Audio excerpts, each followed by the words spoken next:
Hello viewers, இன்னைக்கு நம்ம பார்க்க போறது One Piece episode 382.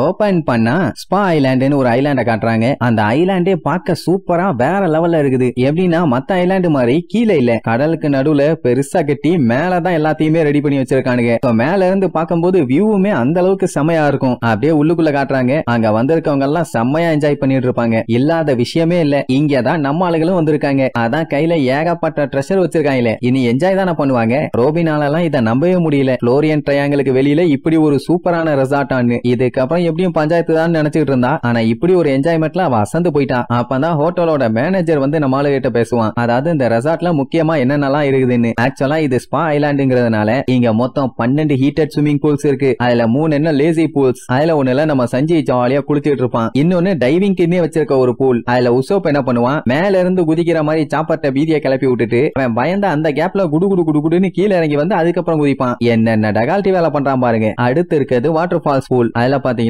தண்ணி வாட்டர் ஃபால் மாதிரி மேல இருந்து கீழே விழும். ஜாலியா உட்காந்து மெடிடேஷன் பண்ணலாம். ஜோரோக்கு நல்லா ஏத்த இடம் தான். அதுக்கு அடுத்தது கோலா பாத். அதுல பாத்தீங்கன்னா ஃபுல்லா கோலாவை நிரப்பி வச்சிருப்பாங்க. அதுக்கு அடுத்தது மில்க் பாத். அதுல ஃபுல்லா பால். அதுலயுமே மென்ஸுக்கு உமன்ஸுக்குன்னு தனித்தனியா இருக்கு. அங்க நம்ம ப்ரூக் இருப்பான். அவனுக்கு கால்சியம் சத்து தேவைன்னு ஒரு பாட்டில புடிச்சு குடிச்சிட்டு கிடப்பான். அவனோட ஒரே ஃபன்னு தான். அதுக்கப்புறம் இருக்கிறது வாட்டர் பிங் பாங் பூல். அதுல ஜாலியா பிங் பாங் கேம் விளையாடலாம். அடுத்தது கேசினோ பூல். அதுல கேசினோ அப்படியே மிதந்துட்டு இருக்கும். எல்லாம் ஜாலியா விளையாடலாம். இது எல்லாத்தையுமே ஒன்னா சேர்த்தனா மொத்தமா 12 ஸ்விமிங் பூல்ஸ் வந்துரும். இப்படி இதுங்க மட்டும் இல்லாம அடுத்தது சாப்பாடு வெரைட்டி. அதுல எக்கச்சக்கமா இருக்கும். எதை வேணாலும் சாப்பிடலாம். ஏன்னா பெஸ்ட் செஃப்ங்களை வச்சுதான் குக் பண்ணிருக்கானாமா. சாப்பாடுன்னா நம்ம லூஃபி விடுவானா, அவன் அங்கதான் இருப்பான். சோ இந்த இடத்துல இன்னும் எக்கச்சக்கமான ஃபன் ஈவெண்ட்ஸ் எல்லாம் இருக்காமா. அதுலயும் சில பல லக்கி விசிட்டர்ஸ்க்கெல்லாம் சர்க்குலர் ரெயின்போ, கேண்டி ரெயின்லாம் வரும். சர்க்குலர் ரெயின்போவான்னு நமியெல்லாம் அசந்துருவா. ஏன்னா அது நேச்சுரலா நடக்கிற ஒரு விஷயம். சொல்ல போனா அதை ஓஷன் ட்ரெஷர்னு கூட சொல்லுவாங்க. ரோபினுமே அதை பத்தி கேள்விப்பட்டிருக்கா. ஆனா இது வரைக்கும் அதை ஒரு டைம் கூட அவ பார்த்ததே இல்ல. பட் இங்க வர சில பல லக்கியான விசிட்டர்ஸ் அதை பார்த்திருக்காங்களாமா. நமிக்கு கான்பிடென்ட் என்னன்னா, அந்த ரெயின்போவை வேணா பார்க்காம இருக்கலாம், ஆனா இன்னும் கொஞ்ச நேரத்துல நாங்க கேண்டி ரெயினை பாப்போம்பா. அவனும் பார்த்தா சந்தோஷம் தான்பா. உடனே ரோபின், கடலுக்கு நடுவுல இப்படி ஒரு இடத்துல இந்த மாதிரி ரெசார்ட் எல்லாம் நடத்துறது ரொம்ப கஷ்டம் தானேம்பா. அங்கதான் ஒரு ட்விஸ்ட் வைப்பான். என்னன்னா, இந்த ரெசார்ட்டை ஓபன் பண்ணதுல இருந்தே இவங்களோட ஒவ்வொரு வருஷ வருமானமும் 10 மில்லியன் பெரிஸ். அண்ட் அது மட்டும் இல்லாம இந்த ரெசார்ட்டே கவர்மெண்ட் அப்ரூவ்டு. அதனால எந்த ஒரு பஞ்சாயத்தும் இல்லாம ரன் பண்ணலாம். இன்கேஸ் ஏதாச்சும் பஞ்சாயத்துனா கூட இந்த இடத்தை சுத்தி கண்ணுக்கே தெரியாம ஏகப்பட்ட செக்யூரிட்டிஸ் இருக்காங்க. யாராலையுமே எதுவுமே கிண்ட முடியாதுங்கிறத கான்பிடென்டா சொல்லுவான். நமி எல்லாம் ஆடி போயிருவா. இது 10 மில்லியன் பெரிசான்னு. அப்ப அப்படியே நைஸா காதுகிட்ட வந்து, இது எல்லாமே நார்மலான ஆளுங்களுக்கு மட்டும் இல்ல, பைரட்ஸுக்கும் பொருந்தும்பா. ஏன்னா இவங்க பைரட்ஸுங்கன்னு அவனுக்கு தெரியுமாமா. கொஞ்சம் பார்த்து பத்திரமா நடந்துக்கணும்னு இன்டைரக்டா சொல்றான். ஆனா ஒண்ணு மட்டும் உறுதி, இவங்க யாரா இருந்தாலும் சரி, பைரட்ஸா இருந்தாலும் ரெவல்யூஷனரி ஆர்மியா இருந்தாலும், ஏன் அதுக்கு மேல கொடூரமா யாரா இருந்தாலும் அதை பத்தி இவங்களுக்கு கவலையே இல்ல. காசு கொடுக்கற வரைக்கும் கஸ்டமரா கூடவே இருந்து நாங்க எல்லா ஹெல்ப்பும் பண்ணுவோம்னு சொல்லிட்டு அவன் பாட்டுக்கு போவான். நமிக்கு இந்த 10 மில்லியன் பெரியன்னு சொன்னதை கேட்டதுல இருந்தே 10 மில்லியன் பெரியா 10 மில்லியன் பெரியா அதுவும் வருஷத்துக்கான்னு சொல்லி அடிச்சுக்கிட்டு இருக்குது. பேசாம இந்த பிசினஸ் பண்ணிட்டு போயலான்னு. அப்படியே கட் பண்ணி உசோப்பு, சாப்பரு, லூஃபி இவங்க 3 பேர்த்தையும் காட்டுறானுங்க. 3 பேர்த்தோட மூஞ்சியுமே அகோரமா மாறுது. என்னடான்னு பார்த்தா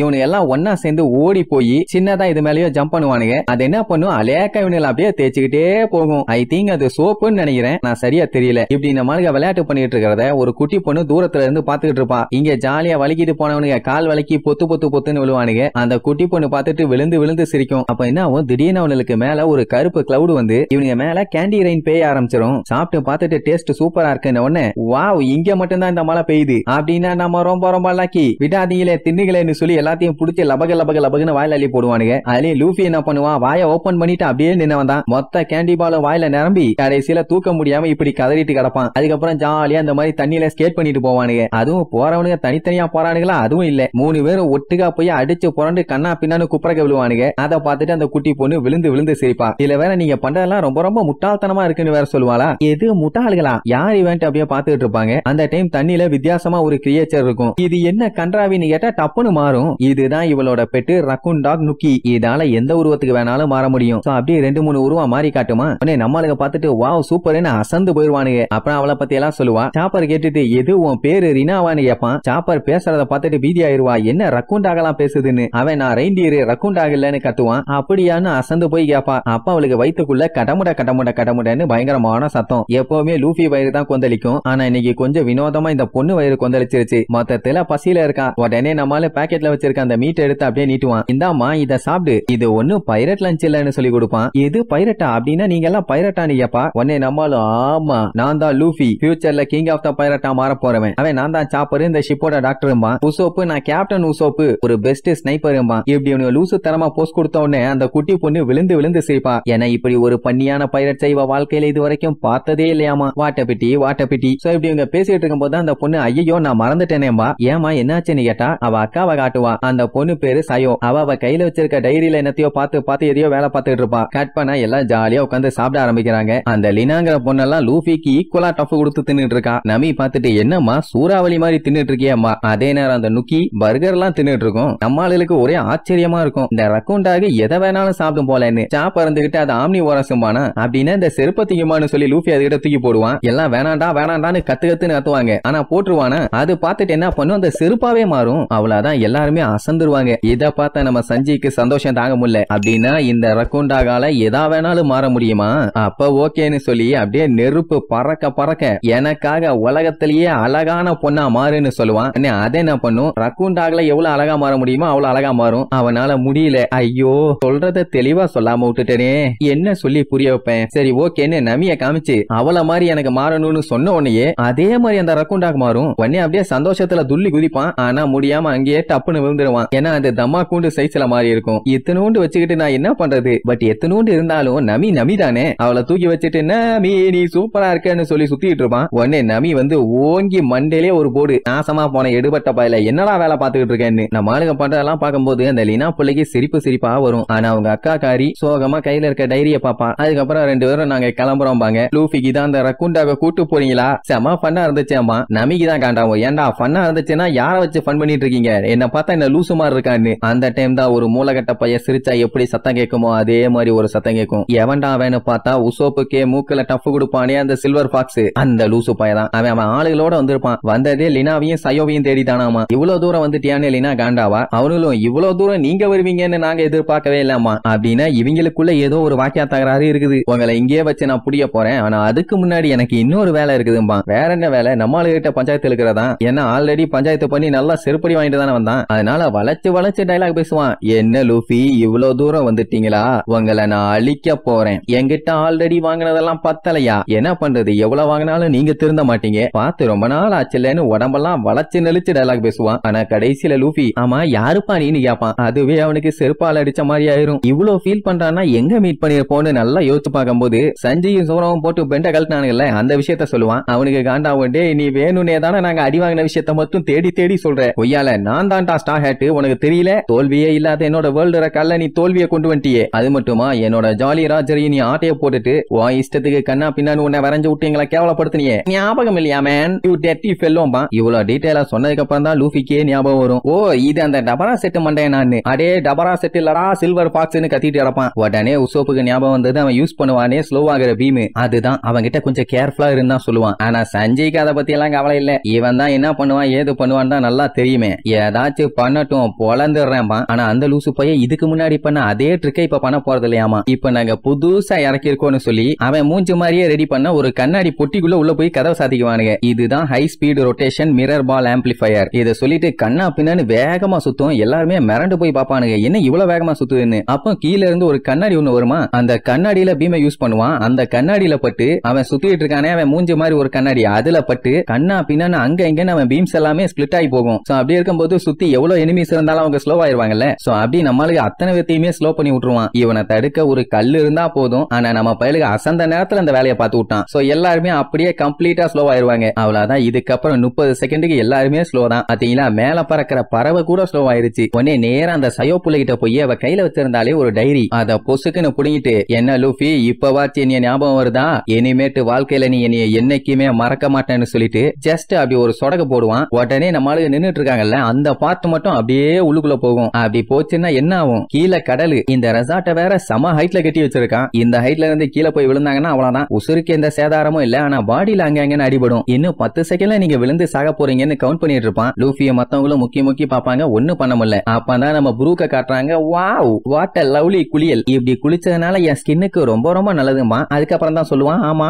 எனக்கு தான் ஸ்கின்னே இல்லையே. சரி எலும்புகளுக்கு நல்லதுன்னு சொல்லிட்டு பிராங்கியோட அப்படியே வருவானா. வந்து பார்க்கும்போது நம்மளுக்கு அப்படியே ஃபிளையிங்ல இருப்பாங்க. என்ன ஆச்சுன்னா அவங்களுக்குன்னு கேட்கும் போதே டப்புன்னு அந்த டைம் முடிஞ்சு கீழே விழுவாங்களா. கீழே விழ லூஃபி கத்துவான், பிராங்கி ப்ரூக்கு அவங்கள அடிச்சு திருக்க விடுங்கன்னு. பிராங்கி அடுத்த வார்த்தை பேசாம இருந்தா பொழந்துடுறேன்னு சொல்லி டப்புன்னு சுட்டுருவான். உடனே அந்த இடமே கண்ணா பின்னான்னு அதிர ஆரம்பிக்கும். ஜோரோ பார்த்துட்டு என்ன திடீர்னு இப்படி அதிருது, ஏதாச்சும் பஞ்சாயத்தான்னு முழிப்பான். இவ்வளவு அதிர்ன உடனே அந்த ரெசார்ட்ல இருக்க எல்லாருமே பயந்து போய் அங்கங்கன்னு ஓட ஆரம்பிச்சிருவாங்க. நல்ல வேளை நம்ம லூஃபி ரப்பருங்கிறதுனால கீழே விழாம அவங்க 3 பேர்த்தையுமே அலையக்கா புடிச்சு காப்பாத்திடுவான். மிச்ச இருக்க டீம் மெம்பர்ஸ் எல்லாத்தையுமே நம்ம ரோபின் காப்பாத்திடுவான். அவளாலதான் அவளோட கையை நெட்டா மாத்த முடியுமே. ப்ரூக் எல்லாம் பார்த்துட்டு பதறிடுவான். எல்லாரும் நல்லா இருக்கீங்களா, ஒன்னும் ஆகலையேன்னு. உடனே சல்லன்னு எல்லாம் மேல வந்துருவாங்க. அந்த லீனா பொண்ணு லூஃபிய பார்த்து அசந்துருவா. என்ன மேன் என்னென்னமோ வித்தியெல்லாம் காட்டுறேன்னு. அவன் நான் ஒரு ரப்பர் மேனு, அதனால அந்த டபரா செட்டு மண்டை என்னைய தோக்கடிக்க விடவே மாட்டேன்பான். அதுக்கப்புறம் தான் அந்த லூசுக்கே புரியுது நம்மளுக்கு டீம்ல 2 பேர் எக்ஸ்ட்ரா சேர்ந்து இருக்காங்கன்னு. அதான் பிராங்கியும் ப்ரூக்கும். லாஸ்ட் டைம் இவங்க யாரையுமே அவன் பார்க்கல.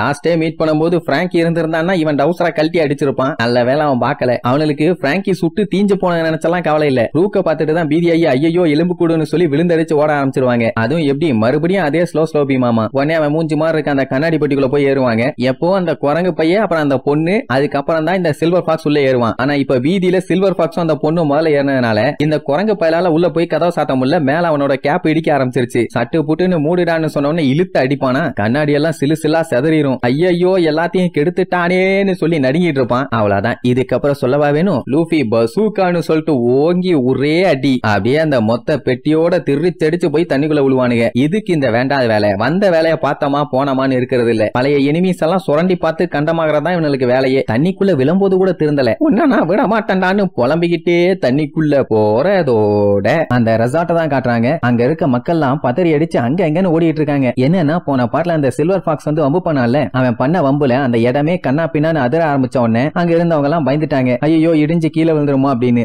வேகமா அந்த ஐலாண்டை விட்டும் கிளம்ப ஆரம்பிச்சிட்டாங்க. ஜோரோ இந்த மேட்டர் எல்லாம் தெரியாம ஜம்முன்னு குளியல போட்டுட்டு அவன் பாட்டுக்கு வந்துட்டு இருப்பான். அப்ப எல்லாருமே அங்க இருந்து வேகமா கப்பல் எடுத்துட்டு போறத பாப்பான். என்ன இப்படி விழுந்தடிச்சு ஓடுறாங்க, யாரு பண்ண வேலையா இருக்குன்னு முழிப்பான். அதே நேரம் இங்கே அந்த சில்வர் ஃபாக்ஸ் இவங்க எல்லாத்தையுமே அட்டாக் பண்ணிட்டு அந்த சயோ புள்ளைகிட்ட இருந்து அந்த டைரி ஒண்ண வாங்கிட்டு போனான். அது திருப்பி வாங்கிட்டாங்க.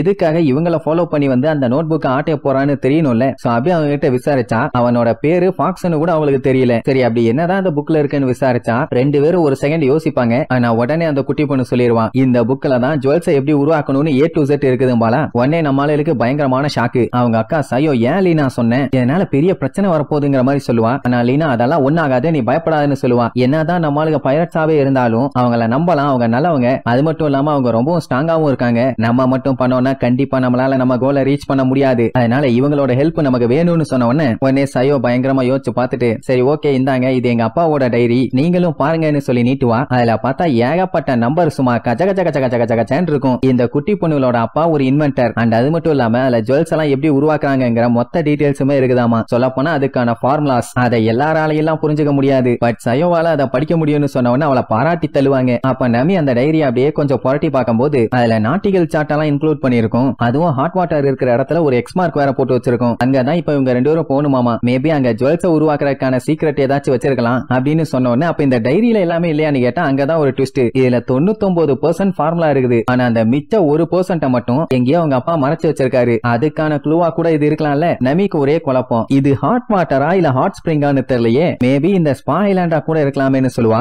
அதை கால்குலேட் பண்ணி தான் இவங்க இங்கே வந்திருக்காங்க. பட் இவங்க வந்து தேடி பார்த்த வரைக்கும் எதுவுமே கிடைச்ச மாதிரி இல்ல. அதனாலேயே இவங்களுக்கு ஒரே குழப்பம், நம்ம கரெக்டான ட்ராக்ல தான் போயிட்டு இருக்கோமா இல்ல தப்பு பண்றோமான்னு. ஆனா நமி என்ன சொல்லுவா, ஓ அப்படின்னா அதுக்குதான் இந்த சில்வர் ஃபாக்ஸ் வெரைட்டி வந்து இந்த புக்க ஆட்டே போட ட்ரை பண்ணானா, அவன் காவாலி பையதான் இப்படித்தான் ஏதாச்சும் பண்ணுவாங்கிற மாதிரி சொல்லுவாளா. அப்ப அந்த லீனா பொண்ணு திடீர்னு கண்டிப்பா இந்த புக்க வச்செல்லாம் ஜுவல் பண்ண முடியாது, இது ஒரு ஃபேக்கும்பா. என்னாச்சு ஏன் திடீர்னு இப்படி சொல்றான்ட்டு எல்லாம் முழிப்பாங்க. ஆமா எங்க அப்பா ஒரு முட்டாளு, அது மட்டும் இல்லாம பயங்கரமா பொய் சொல்லுவாரு, எனக்கு என் அப்பாவையே சுத்தமா பிடிக்காது அப்படி இப்படின்னு சொல்லி பயங்கரமா கத்த ஆரம்பிச்சிருவா. ஏபா என்னாச்சு, ஏன் உங்க அப்பா மேல இவ்வளவு பாசம்னு சொல்லி கேட்பாங்க. உடனே ஒரு பிளாஷ்பேக் ஒரு 3 வருஷத்துக்கு முன்னாடி நம்ம லீனா சயோ இருந்த வில்லேஜ காட்டுறாங்க. நல்லா வெல் டெவலப்டு இல்ல, கொஞ்சம் அப்படி இப்படின்னு இருக்கிற வில்லேஜ் தான். அப்போ லீனா சயோவோட அப்பா அடிச்சு புடிச்சு வீட்டுக்கு வந்து பயங்கரமா மூச்சு வாங்குவாரு. ஏன்டா அடி என்னாச்சு, யாருக்கிட்டயாச்சும் செருப்படி வாங்கினியான்னு கேட்டா அதெல்லாம் இல்ல, இங்க பாருங்கன்னு சொல்லி தங்க வண்டு ஒண்ணு காட்டுவாரு. அட பீட்டில்னு சொல்லுவாங்க இல்லையா அது. இதுல பஞ்சாயத்து என்னன்னா இந்த பூச்சி ஒரு ஊர்ல ஒண்ணு வந்தாலே போதும் அந்த மொத்த ஊருமே அழிஞ்சு போயிரும்னு ஒரு லெஜெண்ட் சொல்லியிருக்காராமா. இப்ப என்ன பண்றது, நம்ம வில்லேஜ் அழிய போதேன்னு பயங்கரமா பதறுவாரு. ஆனா அந்த லீனா பொண்ணு கேஷுவலா பூச்சை பார்த்துட்டு டேடி அதுல பெயிண்ட் எல்லாம் கரை கரைஞ்சு வந்துட்டு இருக்குது, ஒழுங்கா பாருங்கப்பா அப்படின்னா அது கோல்டு கிடையாது பெயிண்ட். அந்த ஆளு தொண்டைகளையே ஆணு கத்த ஆரம்பிச்சிருவான். அப்ப வெளியில சில பசங்க வந்து அந்த முட்டா பையன் ஏமாந்துட்டான், அவன் தான் லூசா சென்னை கிண்டல் பண்ணிட்டு இருப்பாங்க. உடனே லீனா வந்து கத்துன்னு கத்துவா, அங்க இருந்து சிரிச்சுக்கிட்டே ஓடிடுவானுங்க. இங்க அவங்க அப்பா அதுக்கு மேல சிரிச்சுட்டு இருப்பாரு. ஏன்னா அவர் அந்த கோல்டன் பீட்ல பாத்துட்டு இந்த வில்லேஜே அழிஞ்சிரும் நினைச்சு பயந்தாரு. ஆனா இப்ப அந்த மாதிரி எந்த ஒரு பஞ்சாயத்தும் இல்லல. ஆனா நல்லா பிராங்க் பண்ணானுன்னு சொல்லி அதை ஜாலியா தான் எடுத்துக்குவாரே தவிர காண்டாக மாட்டாரு. ஏன் அப்படின்னா அவருக்கு இந்த வில்லேஜ ரொம்ப ரொம்ப பிடிக்கும். ஏன்னா அவங்க அம்மா இங்கதான் பிறந்திருக்காங்க. அந்த வில்லேஜ்ல இருக்க ஒவ்வொரு விஷயத்தையுமே அப்படியே ரசிப்பாரு. இப்படி எல்லாம் இருக்கும்போது வில்லேஜ டெவலப் பண்ண கண்டிப்பா ஏதாச்சும் வேலை பண்ணதானே செய்வாரு. சோ அதுக்காகவே இவர் பயங்கரமான ரிசர்ச் பண்ணாரு. அதை சக்சஸ் பண்ணாதான் எல்லாருமே அவங்கவுங்க கம்ஃபர்ட்டுக்கு வாழ முடியும்னு வேற ஒரு நம்பிக்கை. அவர் ரொம்ப நாளா தனியா உட்கார்ந்து அவர் பாட்டுக்கு வேலையை பார்த்துட்டு இருந்தவனே அவரோட பொண்ணுங்க 2 பேத்துக்கும் அவர் என்னதான் பண்றாருன்னு ஒண்ணும் தெரியல. ரிசர்ச் பண்றேன்னு சொன்ன உடனே என்ன ஏதுன்னு கேட்பாங்களா, அவரும் சொல்லிடுவாரு ஜுவல்ல கிரியேட் பண்றதுக்கான ரிசர்ச்னு. உடனே லீனா சொல்லிடுவா, டாடி அதெல்லாம் நீங்க செய்யற ஐட்டமே இல்ல, எதுக்காண்டி தேவையில்லாத வேலையெல்லாம் பாக்குறீங்கப்பா. அதுக்கும் அவங்க அப்பா விழுந்து விழுந்து சிரிக்கதான் செய்வாரு. இதை கேட்கும் போதே லூஃபிக்கும் சிரிப்பா வரும். இவ சொல்றதெல்லாம் கேட்கும் போது அவ டாடி ரொம்ப ரொம்ப ஜாலியான டைப் மாதிரி இருக்குல்ல. ஆனா இதை சொன்னதுக்கு அந்த குட்டி பொண்ணு தொண்டையிலேயே கத்துவா. அவரெல்லாம் ஒண்ணு நீட்டும் கிடையாது வேட்டும் கிடையாது, ரொம்ப ரொம்ப கொடூரமானவர்னு வண்ட வண்டியா திட்டுவா. சின்ன பொண்ணு இல்ல, அவளால புரிஞ்சுக்க முடியல. ஆக்சுவலா என்ன மேட்டர் நடந்திருக்கும்னா 3 வருஷத்துக்கு முன்னாடி அவரோட ரிசர்ச்சை எப்படியாச்சும் கம்ப்ளீட் பண்ணுன்னு சொல்லி வீட்டை விட்டே கிளம்பினாரு. போனவரு திரும்பி வரவே இல்ல. அவருக்குன்னு குழந்தைங்க இருக்காங்களே அவங்கள திருப்பி வந்து பார்க்கணுமே, எப்படி அவங்க 2 பேரும் தனியா வாழுவாங்க அதை பத்தி எல்லாம் கொஞ்சம் கூட கவலைப்படாம எங்களை விட்டுட்டு போயிட்டாரு. So bad daddy. அப்புறம் என்ன, இவங்க 2 பேரும் மட்டும் தான் வீட்டு வேலையெல்லாம் அவங்க பாத்துக்குவாங்க. இந்த வெளியில இந்த புள்ளி பண்ணிட்டு இருக்க பயிலுக தொல்லை தான் தாங்க முடியல. இவங்க வெளியில போனாலே இவங்களை கிண்டல் பண்றதா அவங்களுக்கு வேலை. ரொம்ப நாள் ஆயுமே அவங்க டாடி வரலையா, அப்பவே அவ முடிவு பண்ணிட்டா என் டாடி செத்து போயிட்டாரு, அவரு திரும்பி வரமாட்டாருன்னு. அப்படியே சில பல நாட்களும் போகுது. திடீர்னு ஒரு நாள் இந்த நுக்கி கையில அவங்க அப்பாவோட டைரியோட வந்து நிக்கும். ஆக்சுவலா இதை கூட்டிட்டு தான் அவங்க அப்பா போயிருப்பாரு. இது மட்டும் வந்திருக்குன்னா ஏதோ முக்கியமான விஷயம் தானே அர்த்தம். சரி அதுல என்ன இருக்குன்னு எடுத்து படிச்சு பார்த்தா, என்னோட அன்பான மகள்களே, என்னோட ரிசர்ச்சை நீங்க தான் கம்ப்ளீட் பண்ணணும், உங்களால அது கண்டிப்பா முடியும்னு சொல்லி எழுதியிருப்பாரு. அதை நினைச்சு அவளுக்கு செம்ம காண்டாகி கத்துக்குதுன்னு கத்துவா. 3 வருஷத்துக்கு முன்னாடி ரிசர்ச்னு சொல்லி போனவரு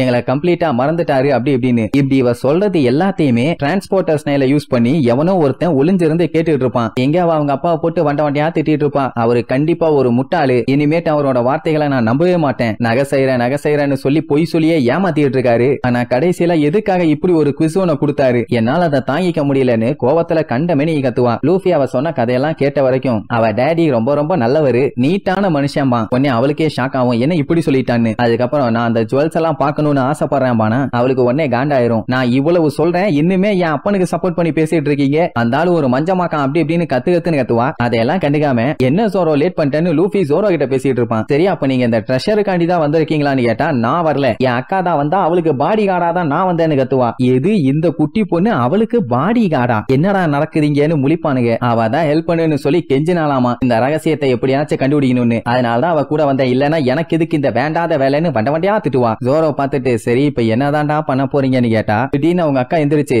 எங்க அப்பா சொல்ற மாதிரியே நகைய செய்ய முடியும்னு நான் நம்புறேன், கண்டிப்பா அது முடியும், அவரு மேல எனக்கு முழு நம்பிக்கை இருக்கும்பா. அவ தங்கச்சிக்கு என்ன சொல்றதுனே தெரியல, எல்லாரும் எனக்காண்டி ஹெல்ப் பண்ணுவீங்களான்னு அவ கேட்கும் போதே எவனோ ஒருத்தன் ஒரு பட்டன் அமுத்துவான். உடனே அடியில ஓபன் ஆகி சையோ சல்லுன்னு உள்ள விழுந்துருவான். அவ விழுந்தவனே பிராங்கி அந்த குட்டி பொண்ணை வந்து தூக்கிடுவான். ஐயோ என்ன திடீர்னு இப்படி ஆயிருச்சுன்னு சொல்லி எல்லாம் பதறிட்டு இருப்பாங்க. அப்ப அங்க மேல மரத்துல ஒரு டிரான்ஸ்போர்ட்டர் ஸ்னைல இருந்து சத்தம் கேட்கும், நான் அந்த பொண்ணை கடத்திட்டேன், உங்களுக்கு அந்த பொண்ணு வேணும்னா நான் சொல்றதை அப்படியே செய்யுங்கன்னு. சோ இது வழியா தான் இவ்வளவு நேரம் இவங்க பேசின எல்லாத்தையுமே விட்டு கேட்டிருக்கான். உடனே எல்லாத்துக்குமே பயங்கரமான ஷாக்கு. அதுக்கப்புறம் தான் இது யாரு என்னன்னு காட்டுறாங்க. இந்த ரெசார்ட்டோட மேனேஜர். அதான் இழிச்சுக்கிட்டே வந்து நம்மளுகிட்ட பேசிட்டு போனால, அதான் இழிச்சுக்கிட்டே வந்து இங்க என்னென்னலாம் இருக்குன்னு சொல்லி எக்ஸ்பிளைன் பண்ணிட்டு போனால அவன் தான். இப்போ உங்களுக்கு இந்த பொண்ணு வேணும்னா அந்த நோட் புக்ல இருக்க ரகசியம் என்ன ஏதுன்னு கண்டுபிடிச்சு என்கிட்ட கொடுங்க, அதுக்கப்புறம் நான் வேணா இந்த பொண்ணை ரிலீஸ் பண்றேன்னுவான். அப்படின்னா இங்க எனிமி நமக்கு ஃபாக்ஸி மட்டும் இல்ல, எக்கச்சக்கவே இருக்கானுங்க. இப்படி புதுசா கிளம்பி வர்றானுங்களே, இப்ப என்னடா பண்ணலாம் லூஃபின்ட்டு அவன்கிட்ட கேட்டா, நம்மால அப்படியே கொலவெறியோட பல்ல கடிச்சுக்கிட்டு நிக்கிறதோட